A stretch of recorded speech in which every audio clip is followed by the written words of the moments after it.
I'm Lily, 32, and I'll never forget that fateful night. I walked into the house, clutching the deed tightly in my hand. My brother, Ethan, and his wife, Sarah, were sitting at the kitchen table, chatting with their friends. The words that hit me like a sledgehammer still ring in my ears. She's not real family anyway since she was adopted. In that moment, my world shattered. All these years, I had no idea. I thought I was a part of this family, sharing the same blood, the same memories. But it turned out I was wrong. I dropped the deed on the table and told them they had 30 days to leave. The look on their faces was a mix of shock and anger, but I didn't care. I had to reclaim what was rightfully mine. Growing up in our San Francisco neighborhood, I always felt loved and secure. Our home was a beautiful Victorian with a large garden where my parents, Mr. and Mrs. Thompson, would host barbecues during summer evenings. My father, a successful architect, was a man of few words but had a heart of gold. He taught me the value of hard work and integrity, always encouraging me to follow my dreams. My mother, a kind-hearted schoolteacher, was the life of the party, with a smile that could light up a room.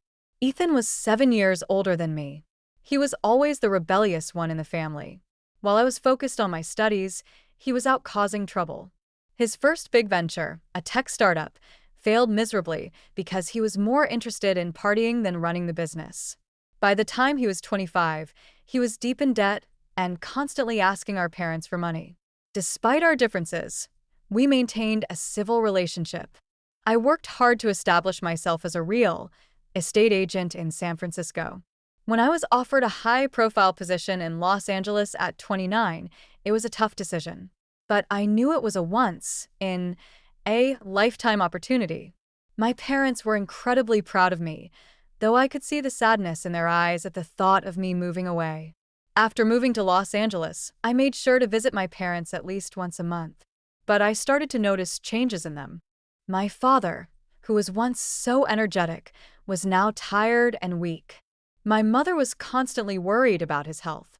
Ethan, who lived just 20 minutes away with Sarah and their 2 children, Jake and Lucy, rarely visited. Whenever he did, it was only to ask for money. When my father's health took a turn for the worse, I took a leave of absence from work. My boss, Mark, was understanding. "Family comes first, Lily," he said. I moved back to San Francisco and spent my days taking care of my father. Ethan visited only a handful of times during those difficult months, and each time he left with money for my parents. My father passed away peacefully on a sunny Sunday morning. I was by his side, holding his hand. Ethan arrived late, but he did seem genuinely sad. In the weeks that followed, my mother was devastated. She would sit in my father's favorite chair for hours, lost in thought. Ethan's visits increased slightly at first, but soon returned to their infrequent pattern. 6 months after my father's death, my mother was diagnosed with terminal cancer. I took another extended leave from work to be with her. Ethan's visits were still brief, and he always managed to ask for money.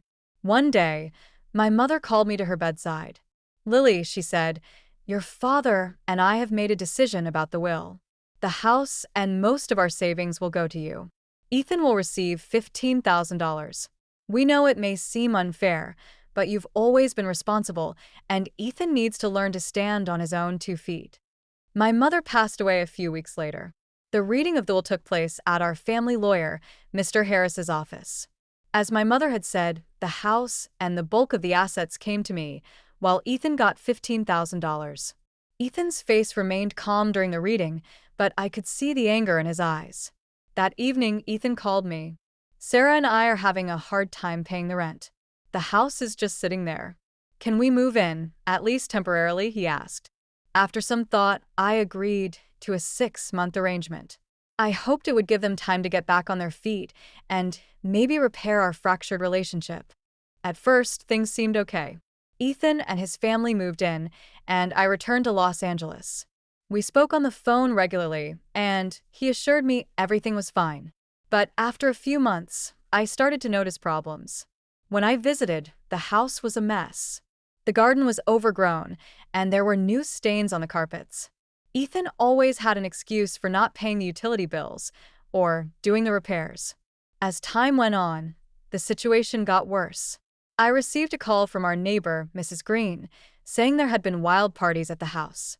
When I confronted Ethan, he dismissed my concerns. "It's just a bit of fun," he said. Then came that fateful night. Overhearing Ethan and Sarah talking about my adoption and their plan to challenge the will was a betrayal I could not forgive. I drove to the bank the next morning and retrieved all the important documents, including the deed. I knew I had to take action. After giving Ethan and his family the 30-day notice, I faced a lot of resistance. Ethan sent me angry text messages, and Sarah tried to play the victim card, saying it would be hard on the kids. But I stood my ground. I consulted with Mr. Harris, who assured me that my rights were protected. As the eviction date approached, I was filled with a mix of anxiety and determination. On the day of the eviction, I watched as Ethan's family loaded their belongings into the moving trucks. Jake and Lucy looked sad, and my heart ached for them. Lucy came up to me and gave me a hug. "I'm sorry, Aunt Lily," she whispered. I hugged her back and told her it wasn't her fault. Once they were gone, I walked into the house. The damage was far worse than I had expected. There were cigarette burns on the furniture, and the walls were covered in scratches. But as I walked through the rooms, I found a small box hidden under my mother's bed. Inside were old photos of me as a baby and a letter from my parents. In the letter, they explained how they had struggled with infertility for years before adopting me. They wrote about how much they loved me and how I was always meant to be their daughter. Reading those words, I finally understood that family isn't about blood. It's about love and the bonds we share. I decided not to sell the house. Instead, I renovated it and rented it out. I also used a portion of my inheritance to set up college funds for Jake and Lucy anonymously. I didn't want Ethan to know it was from me. 6 months later, I received a text from Ethan. "Can we talk?" it said. After some hesitation, I agreed to meet him at a coffee shop. He looked tired and worn out. He apologized for what he had done, saying he was desperate and had made a big mistake. We talked for a long time, and while we may never have the same relationship as before, we reached a tentative truce, mainly for the sake of Jake and Lucy. Looking back, it was a painful journey, but it taught me the importance of standing up for myself and the true meaning of family. Have you ever had to face a similar situation? Share your story in the comments below. Now, as I sit on my balcony in Los Angeles, looking out at the city lights, I feel a sense of peace. I've learned that no matter what life throws at me, I have the strength to overcome it. And I'll always cherish the memories of my parents, who loved me unconditionally.